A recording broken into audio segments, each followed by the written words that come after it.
ጃዊ ግልገል በለስ ከተማ በንጹሃኖች ላይ የሚፈጸመው ጥቃት ዛሬም እንደቀጠለ ነው ሲሉ ነዋሪዎቹ ተናገሩ። በከተማዋ የመሸገው የብልጽግና ወራሪ ሰራዊት በከተማዋ ነዋሪዎችና በዙሪያዋ ባሉ ቀበሌዎች በመንቀሳቀስ በተለይም ድብቅ መሳሪያን ሰበብ በማድረግ በንጹሃኖች ላይ የሚፈጽሙት ግድያና እስር ከዕለት ወደ ዕለት ተባብሶ መቀጠሉን የገለጹት ነዋሪዎቹ በግል ጥላቻ ሳይቀር በሚሰጣቸው ጥቆማ በማህበረሰቡ ላይ ግፍ እየፈጸሙ ነው ሲሉ ተናግረዋል።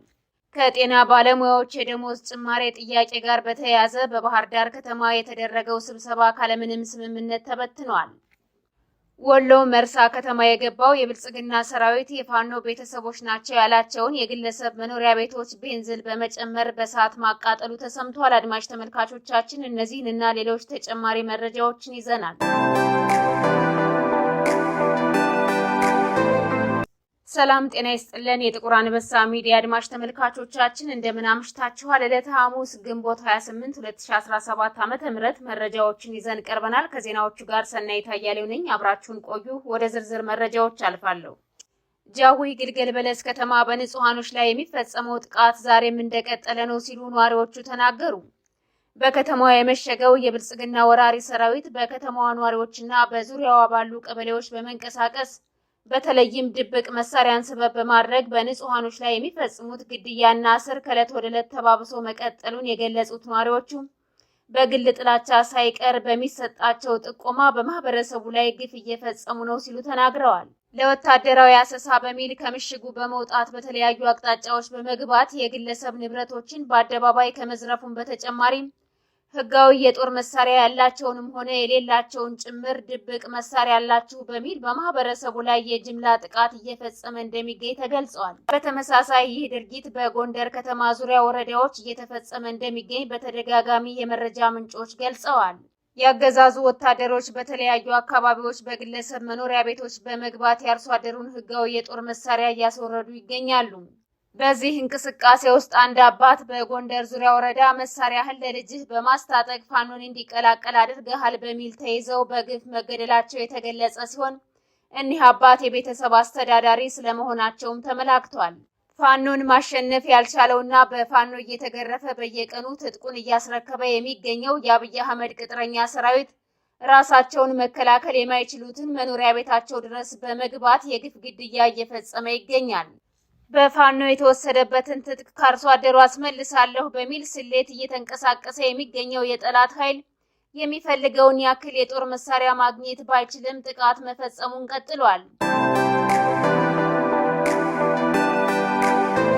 ከጤና ባለሙያዎች የደሞዝ ጭማሪ ጥያቄ ጋር በተያያዘ በባህር ዳር ከተማ የተደረገው ስብሰባ ካለምንም ስምምነት ተበትኗል። በትናንትናው ዕለት በክልሉ ዋና መቀመጫ በሆነችው ባህር ዳር ከተማ ከጤና ባለሙያዎች የደሞዝ ጭማሪና የጥቅማ ጥቅም ጥያቄ ጋር በተያያዘ በክልሉ ምክትል ርዕሰ መስተዳድር በሆኑት አብዱላሂ ሁሴን የተመራው ስብሰባ ካለምንም ስምምነት ተበትኗል ተብሏል። በስብሰባው ላይ የጤና ባለሙያዎች ያነሷቸው ጥያቄዎች ተገቢውን መልስ ባለማግኘታቸውና ጥያቄያቸውን ፖለቲካዊ ይዘት ለመስጠት መሞከሩን ተከትሎ ስብሰባው ተበትኗል ነው የተባለው።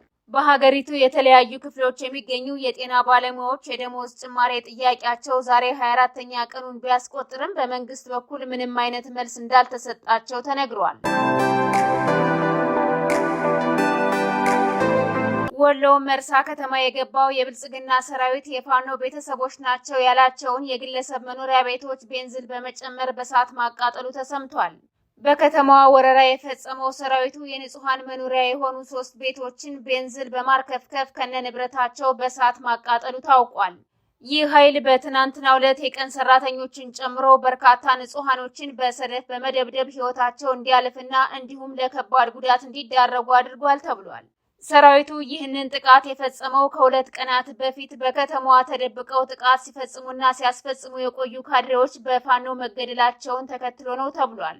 ከ2 ቀናት በፊት ወደ ከተማዋ ዘልቀው የገቡት የፋኖ ኃይሎች የከተማዋን የመዘጋጃ ቤት ኃላፊ ጨምሮ ተከፋይ ካድሬዎችን እርምጃ ወስደውባቸዋል። ይህንንም ተከትሎ ነው የብልጽግና ሰራዊት በንጹሃኖች ላይ ከፍተኛ ጥቃት እየፈጸመ የሚገኘው ተብሏል። ይህ በእንዲህ እንዳለ ደቡብ ወሎ ወግዲ ከተማ ዙሪያ 03 ቀበሌ በተፈጸመ ድንገተኛ ጥቃት የቀበሌ አስተዳደሩን ጨምሮ ከ7 በላይ የብልጽግና ወታደሮች ሙትና ቁስለኛ ሆነዋል። ፋኖ በፈጸመው ድንገተኛ ጥቃት ያገዛዙን ቅጥረኛ ኃይሎች ሙትና ቁስለኛ በማድረግ የታጠቁትን የጦር መሳሪያ መማረክ ችሏል። ፋኖን በትነነዋል በሚል ምኞት ጎንደር በተለያዩ አካባቢዎች በመንቀሳቀስ በአርሶ አደሮች ላይ መጠነ ሰፊ ጥቃቶችን በማድረስ የሚገኘው ራሱን የሀገር መከላከያ ሰራዊት ብሎ የሚጠራውና ቅጥረኛ የሚሊሻ የአድማ ብተናና የፖሊስ ኃይል በፋኖ በተደረገ የማጥቃት ዘመቻ ከባድ ኪሳራ አስተናግዷል። ጎንደር በተለይም ከሰሞኑ በተለያዩ አካባቢዎች በመንቀሳቀስ የፋኖ ቤተሰቦች ናቸው በሚል የአርሶ አደሮችን ቤት በሳት ሲያቃጥልና በከባድ መሳሪያ ሲደበድብ እንዲሁም የግል ትጥቅ ያላቸውን አርሶ አደሮች ትጥቃቸውን ሲያስወርድና ሲገድል እንዲሁም ሲያስር የቆየው ቅጥረኛ ሰራዊት በትናንትናው ዕለት በተደረገ ከባድ ተጋድሎ ከፍተኛ ሰብአዊና ወታደራዊ ኪሳራ ደርሶበታል። በዚህም በትናንትናው ዕለት ግንቦት 27 2017 ዓ.ም የጀመረው የፋኖ ተጋድሎ ዛሬም በተለያዩ አቅጣጫዎች ጠላትን ኢላማ ያደረገ ውጊያ ቀጥሎ አድሯል ተብሏል። ዛሬ ሌሊቱን ወደ ከተማዋ ዘልቀው የገቡት የፋኖ ኃይሎች በተለያዩ አቅጣጫዎች በመግባት የተጠና ድንገተኛ ጥቃት በመፈጸም በጠላት ኃይል ላይ ጉዳት ማድረሳቸውን የፋኖ ወታደራዊ ምንጮች ተናግረዋል። ትናንት በከተማዋ ዙሪያ የገባው የፋኖ ኃይል የተናበበ የማጥቃት ዘመቻዎችን በማድረግ ለሰዓታት በቆየው ከባድ ውጊያ በብልጽግና አገልጋይ ወታደሮች ላይ ከባድ ጉዳት አድርሰዋል። እንዲሁም ዛሬ ሌሊት ጠዳ ክፍለ ከተማና ማራኪ ክፍለ ከተማ ዘልቀው የገቡ የፋኖ ኃይሎች በጠላት ሰራዊት ላይ ጥቃት ፈጽመዋል። በተመሳሳይ በምዕራብ መለሳ ወረሃላ ከተማ የደፈጣ ጥቃቶች ተፈጽመዋል። በዚህም ቅጥረኛ ሰራዊቱ ሙትና ቁስለኛ መሆኑ ታውቋል። ይህንንም ተከትሎ ዛሬ በከተማዋ በኮሪደር ልማቱ አስተዋጽኦ ያደረጉ አካላትን ለማመስገን በሚል ሊካሄድ የነበረው ሰላማዊ ሰልፍ እንዲቀር ተደርጓል። በተመሳሳይ ጎንደር መተማ፣ አሻሚትና ባቶላ ተብለው በሚጠሩ አካባቢዎች በተደረገ ከባድ ውጊያ በብልጽግና ወታደሮች ላይ ከፍተኛ ኪሳራ የደረሰ ሲሆን በተለይም ባቶላ ተብሎ በሚጠራው አካባቢ ከ15 በላይ የብልጽግና ወታደሮች ሙትና ቁስለኛ ሆነዋል ተብሏል። ሁለት በተለያዩ አቅጣጫዎች ጥቃት ለመሰንዘር የሞከረው ሰራዊቱ በደረሰበት ያጠፋ መልስ ከባድ ጉዳት ደርሶበት ሙትና ቁስለኛውን እንዲሰበስብ ተገደዋል።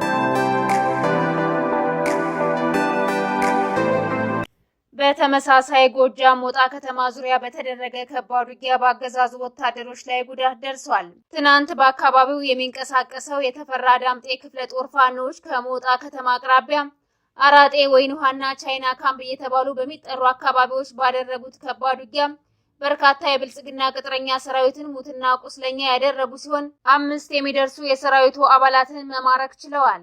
በተጨማሪም የፋኖ ኃይሎች ባደረጉት እልህ አስጨራሽ ውጊያ ከ14 በላይ የነፍስ ወከፍ መሳሪያዎችንና ከ3000 በላይ ጥይቶችን መማረክ ስለመቻላቸው ታውቋል። የተወደዳችሁና የተከበራችሁ አድማጭ ተመልካቾቻችን ለዛሬ ያዝንላችሁ መረጃዎች እነዚህን ይመስሉ ነበር። የዩቲዩብ ቻናላችንን ላይክ፣ ሼር፣ ሰብስክራይብ እንድታደርጉ በአክብሮት እንጠይቃለን።